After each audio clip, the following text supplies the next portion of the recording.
So I was surprised by the result on the Tush Push vote. So Me too. I was I was surprised. So I've stated before that two things matter to the NFL in no particular order: entertainment and safety. Put them in the order you want. Yeah, This race I think your order is correct. and this violates both. It's ugly television, and it looks like it's going to get somebody hurt.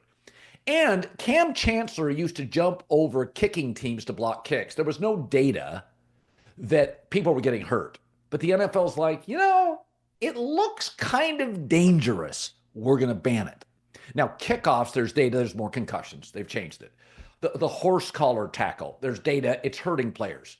They changed it. But Cam Chancellor jumping over the lines, there was no data that players were just falling to the ground.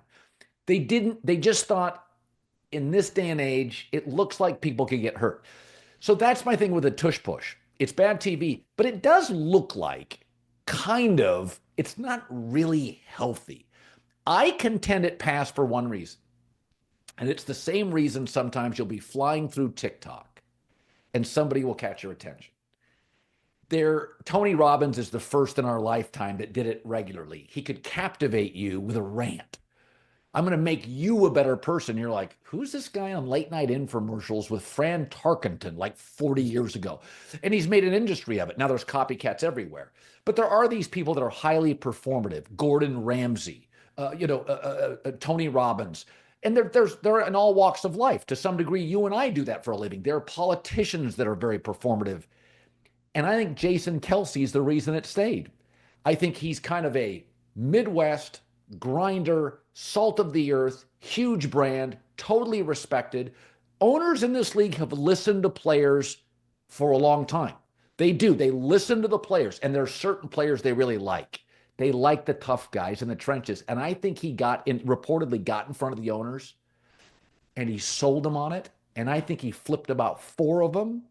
And I think he was an influencer. He had the ability to literally galvanize these guys because 10 were not going to ban it. 10 were absolutely. And like anything else, Danny, there's a third of the league just sitting there thinking, well, I don't know. What's Jerry doing? What's Kroenke doing? What's Kraft doing? I think Kelsey's the reason it stays.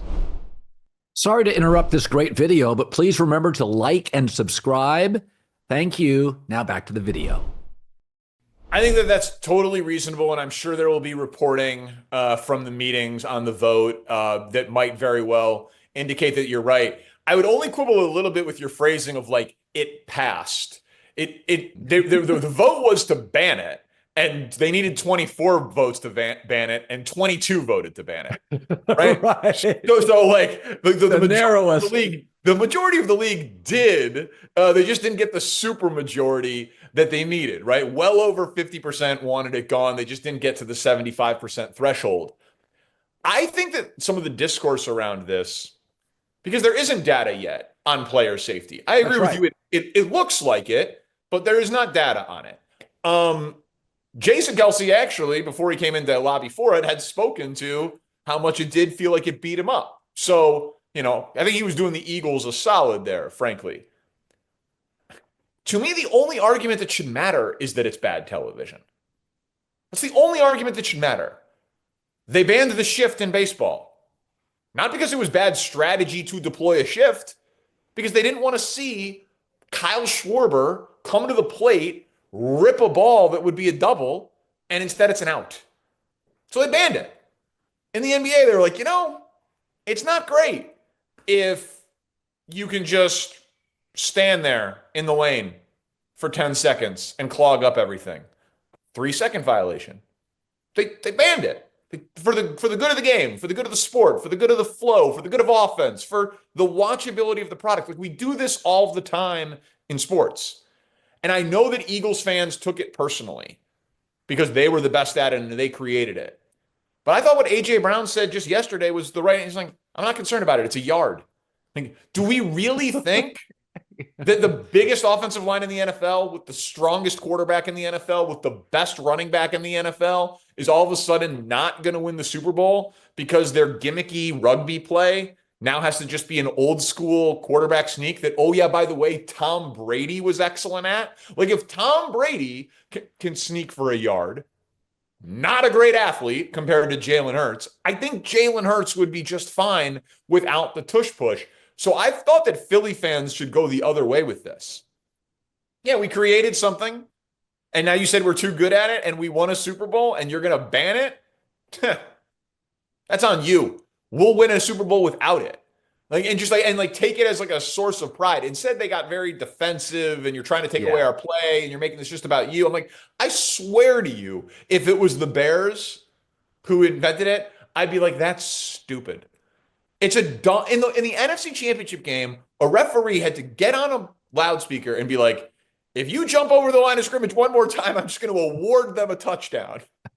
That is dumb.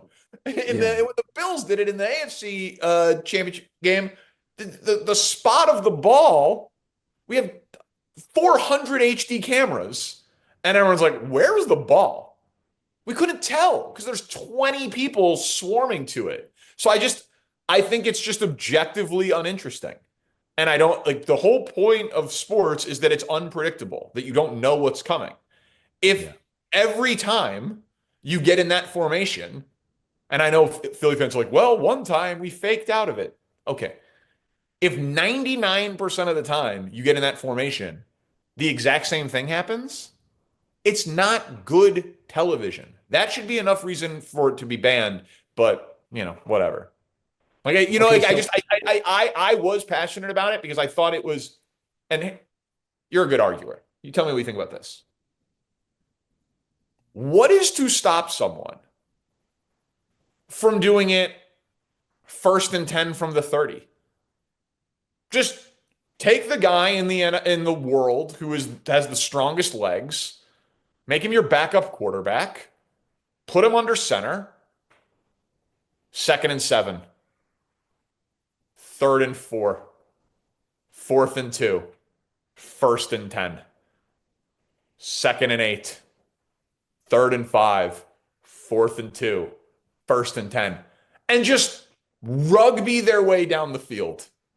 It probably won't happen, but normally slippery slope arguments suck. But I honestly do think that if you allow something like this to like really gain steam and everybody starts working on it, like the next iteration of the tush push, everyone's gonna be like, oh, that's taking it too far. Well, then you got to outlaw it now. Yeah, I think it's such a beating on your offensive lineman. I don't think you would do that unless I think used the scarcity of it is really valuable for even the team that's successful because it's just beating the hell out of your offensive line. I could see that happening in crappy weather. Saquon Barkley gets hurt and you've got to burn 5 plays. That I can see happening. But it is a beat down. It's like the Wildcat. The Wildcat sounded great. But if you have a good quarterback, it would piss him off if you kept snapping to the fullback. Like it wasn't good for the room, right? Yeah, that's true. I can see Drew Bledsoe. Oh, okay, well, what's the point, right? Stink as soon as he heard the AJ Brown quote of being like, "Yeah, I don't care, it's just 1 yard." He was immediately like, typical receiver. He just wants a fade. He just wants a fade from the 1 yard line to get more touchdowns. He hates that the ball's never going to him. But yeah, I mean, I think eventually someone will get hurt or too many teams will do it. And this will be up for a vote again in a year or 2 or 3, and it'll get banned. But we got another year of rugby on 0.5% of our plays in the NFL. Okay, that's fine.